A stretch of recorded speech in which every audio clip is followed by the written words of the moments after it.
lovely summer evening. And in Crosspatch Cottage, Mr. Grumpy was at home.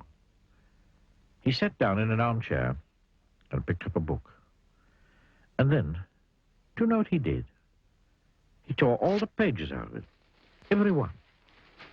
Mr. Grumpy can't stand books. He has a shocking bad temper. In fact, he's quite the most bad-tempered person you can imagine. Grumpy by name and even more grumpy by nature.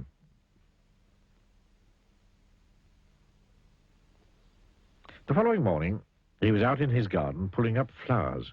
He couldn't stand pretty flowers growing in his garden. When out of the corner of his eye, he saw a figure. It was Mr. Happy. "Good morning," said Mr. Happy. "Good," said Mr. Grumpy. "What's good about it?" "But," said Mr. Happy. "But nothing," went on Mr. Grumpy. "Get out of my garden." "I beg your pardon," said Mr. Happy. "You heard me," snapped Mr. Grumpy. "Go away." "I say," laughed Mr. Happy, "you're a bad-tempered fellow." Grunted Mr. Grumpy. "And," went on Mr. Happy, "bad-tempered fellows need to change their ways." "Rubbish," retorted Mr. Grumpy, and went into his cottage, deliberately stepping on Mr. Happy's foot as he passed him. Oh, said Mr. Happy. Bang went the door of Crosspatch Cottage as Mr. Grumpy slammed it behind him. Mr. Happy stood there looking not quite so happy as he normally does. His foot hurt. He thought and thought and thought some more. Then he had an idea. He smiled and went to see Mr. Tickle. Mr. Happy told Mr. Tickle of his idea of how to get Mr. Grumpy to change his ways. And Mr. Tickle grinned the sort of grin that goes from ear to ear. That is, if you have ears, which he doesn't. Oh, he grinned, rubbing the hands at the end of those extraordinarily long arms of his together. That sounds fun. That afternoon, Mr. Grumpy went to town, shopping. He walked into Mr. Meat's shop. Mr. Meat was a butcher. "Give me some sausages," snapped Mr. Grumpy, "and be quick about it." Poor Mr. Meat, who was frightened of Mr. Grumpy, did as he was told. But as he was doing as he was told, something appeared through his shop doorway. Do you know what it was?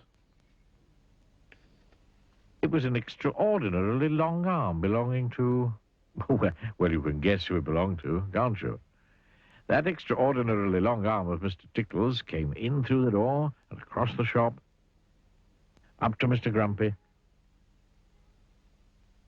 and tickled him. "Ow!" squeaked Mr. Grumpy in alarm, dropping his sausages and looking round to see what had happened. But could he see anything? He could not. Grunted Mr. Grumpy, and picked up his sausages and went next door to the cake shop. Crash went the door of the shop. "Give me a cake," snapped Mr. Grumpy, "and hurry up." Poor Mrs. Fairy, who sold cakes, was frightened of Mr. Grumpy, so she did as she was told. But as she was doing as she was told, guess what happened? "Oh!" squeaked Mr. Grumpy, dropping his cake and his sausages. He just could not understand what was happening. And the same thing happened at Mr. Daly's, the newspaper shop, and Mrs. Humbug's, the sweet shop, and at Mr. Bottler's dairy, and at Mr. Pack's, the grocer's. It went on all afternoon. And all afternoon, Mr. Grumpy kept being tickled. Dropping his shopping, picking it up and being tickled, and dropping his shopping and picking it up and being tickled and dropping his shopping and... Oh, he just couldn't understand it. On his way home to Crosspatch Cottage, he met Mr. Happy again. "Hello," grinned Mr. Happy. Having a nice day?" "Get out of my way," snapped Mr. Grumpy, "before I kick you." But almost before the words had passed his lips, that extraordinarily long arm of Mr. Tickle's had appeared from behind a tree and tickled him yet again. He jumped in the air and dropped all his shopping yet again and fell over. Mr. Happy looked down at Mr. Grumpy lying amid a jumble of sausages and cake and newspapers and sweets and milk and cornflakes. I think he laughed that if you were to change your ways and not be quite so bad-tempered quite so often, this sort of thing might not happen to you quite so often. "Oh," grunted Mr. Grumpy.